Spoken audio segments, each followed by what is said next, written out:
You know that feeling when you're working all day and still nothing changes? You tell yourself you're making progress because stopping would force you to look at the real problem. And the real problem is always uglier than the spreadsheet you hid behind. There's a classic story economists tell, and it's funny until you realize you've done the same thing with your own life. An inebriated man crawls on the ground under a streetlight, hands waving across the asphalt like he's searching for something sacred. A police officer asks what he's looking for. The man points to the side of the road, deeper into darkness, and admits he dropped his key back there. The officer asks why he isn't searching where the key actually is. The drunk answers, calm as death, because the light makes it easier to see and it makes him feel less afraid. This video is about that exact mechanism, the way you confuse visibility with truth, the way your brain worships comfort, the way you keep yourself busy so you don't have to become honest. And if you're listening, you already know you're not fully stuck because of fate. You're stuck because of a choice you keep making in silence. Let me tell you what most people will never say out loud. You're not failing because you don't work hard enough. You're failing because you keep working in the wrong place. You keep using effort like a sedative. You keep turning your life into a set of visible tasks because visible tasks feel like control. They give you something to say. They give you something to post. They give you permission to avoid the work that actually moves the needle. The streetlight effect is not just an economics joke. It's a psychological contract you sign with yourself every day. It's the agreement that says, I will choose the problem I can easily measure, not the problem that demands transformation. And the cruel part is that it doesn't feel like self-destruction while you're inside it. It feels responsible. It feels mature. It feels safe. It feels like being a good employee, being a good partner, being a stable person, being consistent. But if you peel back the mask, you'll see the pattern. You keep your life bright so you don't have to look at the dark questions. Do I want what I say I want? Am I building skills or just building appearances? Do I respect myself or am I surviving the approval economy? Am I stuck because I lack resources or because I refuse the mental pain of real change? Now let's go deeper because this is where it stops being motivational and starts being surgical. Under the streetlight, the work is simple. It's repetitive. It's legible. It has clear outputs. An email sent, a calendar invite accepted, a meeting attended, a document formatted with tasteful fonts, a task checked off to create the illusion of momentum.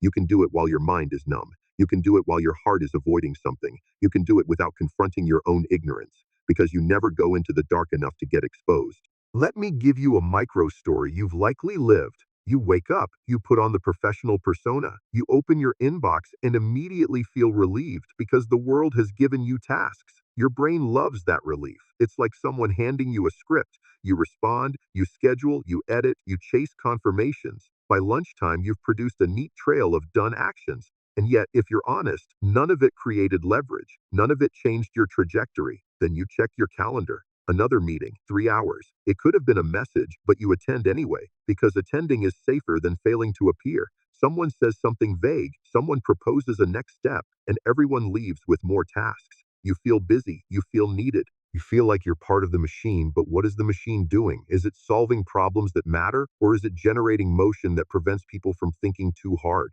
In a lot of workplaces, the main job isn't performance, it's emotional regulation. The organization doesn't pay you to think deeply, it pays you to keep the system stable and to avoid uncertainty. Your streetlight job is often a comfort structure for other people's anxiety. Now zoom out. You said you wanted promotion, you said you wanted a higher salary, you said you wanted authority, you said you wanted financial freedom. But the key isn't in the visible part of the road, the key is in the dark work. The dark work looks like uncomfortable skill building. It looks like taking responsibility for outcomes, not just activities. It looks like learning how to negotiate without begging. It looks like building alliances when the other person doesn't immediately reward you. It looks like rewriting your thinking from I execute to I lead. And every one of those things has a common feature. They hurt your ego. They expose your ignorance. They force you to admit that you don't know yet. In the streetlight, you can avoid that. In the dark, you can't. That's why people choose brightness. Not because brightness contains the key, but because brightness provides emotional anesthesia. When you're busy with small tasks, you can tell yourself you're on the path. When you're sending emails and editing fonts, you don't have to ask whether you actually want to be the person you pretend to want to become. Here's the uncomfortable truth. A lot of adults don't want the promotion. They want the story of effort. They want to be able to say, I work hard, so they never have to risk failing while learning. They want to feel ethical without being brave. And this doesn't show up only in careers. It shows up in love. People stay in safe relationships the way the drunk stays under the lamp. They pick what's visible, what's predictable, what can be explained. They choose partners who match their current identity, not their future growth. They talk about commitment but avoid difficult conversations. They build routines that look like stability but are actually emotional avoidance. They keep the lights on because the dark would require them to admit the relationship is not safe for the real truth. You've probably seen it. Someone says they're taking it slow, but what they mean is they're protecting themselves from the moment where the mask would be removed. They avoid asking the questions that matter. Do you respect me when I'm not useful? Are you capable of accountability? Are you emotionally available? Or do you freeze and call it being overwhelmed? Do you actually want a future, or do you want the comfort of companionship? But those questions are dark questions. They can produce failure. They can produce rejection. They can force you to grieve. So instead, people opt for the streetlight version of intimacy. They talk about logistics. They talk about schedules. They talk about plans that are always soon. They talk about feelings in ways that don't change behavior. They keep it bright because it allows them to pretend that nothing is at stake. The hidden self here is simple. You may not fear the other person. You may fear the mirror. You fear what you'll discover about your own needs, your own patterns, your own tolerance for less than Arabishomas. You fear that if the light goes out, you'll see how much of your life is built on avoidance, and avoidance has a cost, even if you don't pay it immediately. Let's talk about the second escalation, the way your brain lies to you with productivity. You've been trained to confuse motion with meaning. Society hands you a culture of busyness, and then it praises you for staying alive inside it. You wake up and you're immediately told you should be grateful for having tasks.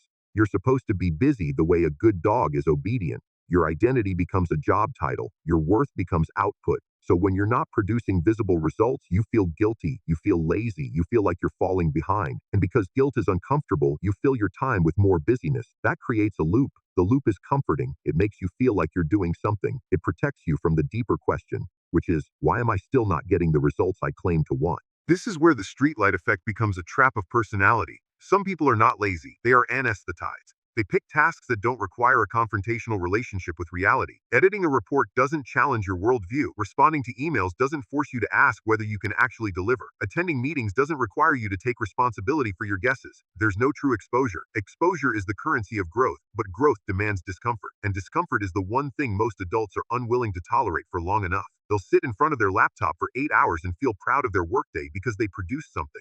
But if the something is irrelevant to the key, then it's just a performance. It's theater with a keyboard.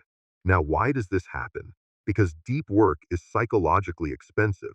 It asks your brain to endure uncertainty. It asks you to sit with the fact that you might be wrong. It asks you to keep going while the results are invisible for a long time. It asks you to confront the possibility that your current skills are not enough.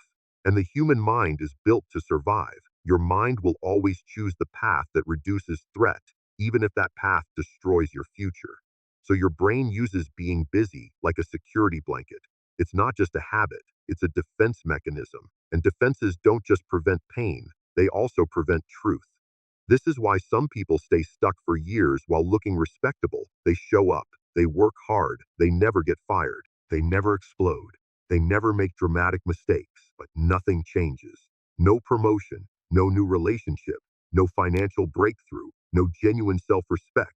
What changed is only the calendar. The inside of them stays the same, and that sameness is not stability, it's slow decay. There's a line that people hate because it makes them feel accused. If you repeat a state that you already know is wrong, you are not unlucky. You are choosing it. Most people don't choose it consciously. They choose it through tiny daily agreements with themselves. They choose it when they pick the easy problem. They choose it when they respond instantly to notifications instead of spending time thinking. They choose it when they accept shallow plans instead of risking the hard conversation. They choose it when they prefer the comfort of routine over the terror of transformation. Now let's name the most dangerous part. The streetlight effect doesn't just keep you busy, it keeps you incompetent. If you only do what's visible and easy, your competence stays shallow. You become skilled at compliance. You become skilled at managing appearances. You become skilled at smoothing things over. But you don't become skilled at the dark tasks. The dark tasks require high quality thinking. They require you to build mental models, to learn negotiation, to handle rejection, to design systems, to develop deep focus, to create strategies that involve risk. And if you don't practice those skills, you end up dependent on other people's plans. You become a follower with a busy calendar. This is also where modern life makes the trap worse.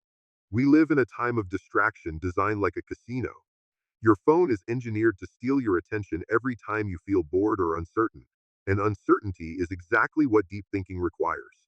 You sit down to work on something meaningful, and the first 10 minutes feel uncomfortable. You don't know where to begin. You feel slow. You feel stupid. That's the moment you reach for your phone. That's the moment you return to the streetlight. Anything bright is easier than the feeling of not knowing. And then you blame your lack of discipline. But discipline is not the problem. The problem is that you've trained yourself to avoid the pain of thinking deeply. You've trained yourself to seek relief before you earn insight. Now, here's the third escalation, and it's the one people refuse to face. The fear of the dark is also the fear of the self. In the dark, there are no signs, no clear instructions, no easy way to hide. In the dark, your mistakes are not theoretical, they have consequences. In the dark, you can't pretend. Your incompetence shows. Your denial doesn't work. For many adults, the dark is not only uncertainty about the future, it's uncertainty about their own identity. If you're honest, a lot of your self esteem is based on what you can present under light. Under light, you're the competent worker. Under light, you're the reasonable partner. Under light, you're the stable friend. Under light, you're the person who has it together. But deep change threatens that identity. Deep change forces you to be a beginner again. And being a beginner is humiliating. It's the opposite of the brand you built. That's why people avoid dark growth. They'd rather stay good than become true. Now connect this to the streetlight story again. The drunk doesn't search where he dropped the key because the dark would make him face the reality that he messed up. He'd have to crawl through roughness without guarantees. He'd have to admit his hands are useless there. He'd have to confront embarrassment and risk. But under the lamp, he can pretend he's searching successfully. He can stay in the narrative of effort. This is what people do with their own pain. They don't solve the key problem. They manage the emotional story around it.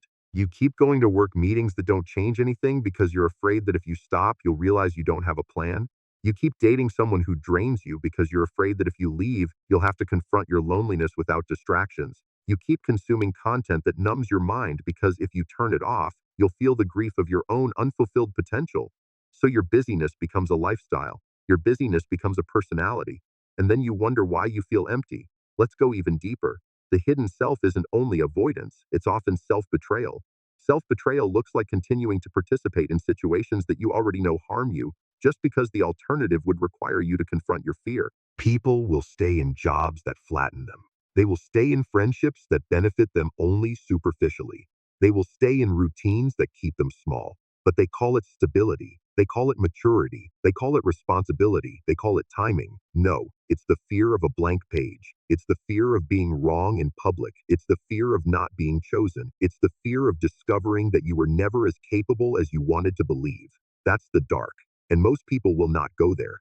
So they settle for a bright imitation of progress. Now we need to talk about the real exit, because staying stuck is comfortable for your nervous system, but it's lethal for your future. Here is the brutal prescription, and you'll hate it at first. To escape the streetlight effect, you need a daily ritual that forces you into the dark. Not occasional, not once a week. Daily. Deep thinking is not an inspiration, it's a skill. Skills are trained. Training requires discomfort. You need to block at least 2 to 4 hours a day for deep work, and you need to treat it like a commitment, not a hobby. You turn off the internet. You put your phone in another room like it's contraband. You sit down with one problem that scares you because it doesn't have an obvious answer. Then you don't stand up until you've dug at least 5 layers into what's actually happening. Not 5 layers of research, 5 layers of cause. What you're training is your ability to stay with uncertainty long enough to produce insight. You're training your mind to not run away at the first sign of discomfort. And the reason this matters is because your streetlight behavior is actually a fear response. It's your nervous system trying to protect you from embarrassment and failure. Deep work retrains that response. It teaches your brain that uncertainty doesn't equal danger, it equals learning. But you can't just sit there waiting for motivation. Motivation is a liar. Motivation shows up when you're already convinced. You don't need motivation, you need structure. So structure your day so that deep thinking is non-negotiable. Not someday. Not when things calm down. When things calm down, you'll stay the same. When things calm down, you'll feel safe enough to return to the lamp. Also understand this. Deep work is painful because you will discover your ignorance. You will realize you don't understand things the way you pretended you did. You will read difficult books and your head will ache, and you will want to quit because the discomfort will feel like evidence that you're not smart. It's not evidence, it's training. When your brain has to decode complex ideas, it creates new connections. It becomes capable. That's the real transformation, not confidence, not positive thinking. Capability, and capability is what you need to actually unlock the key. Now you also have to build the courage to act in the dark. Deep work is still internal, but the streetlight effect is external too. People hide behind safe environments. They avoid responsibility because responsibility can create visible consequences. So you must practice calculated risk. You must volunteer for the assignment you're not ready for. You must negotiate when you might get rejected. You must ask for clarity when you might hear something you don't want. You must present an idea that could fail. Failure is only humiliating when you treat it as a verdict on your identity. But if you treat it as data, it becomes fuel. The streetlight culture teaches you to avoid humiliation. Real growth teaches you to metabolize it. Here's another truth people don't want. You cannot become powerful while trying to look harmless. Power requires an image, yes, but it also requires inner stability. People with real influence don't perform distress for approval. They don't dump chaos on others to earn sympathy. They don't turn their busyness into a begging system. If you look frantic all the time, people will interpret it as weakness. They will assume you can't handle more weight, and you'll keep asking for authority while broadcasting that you can't carry it. That doesn't mean you must become cold. It means you must become composed. So while you avoid visible struggle as a performance, you must actually do the invisible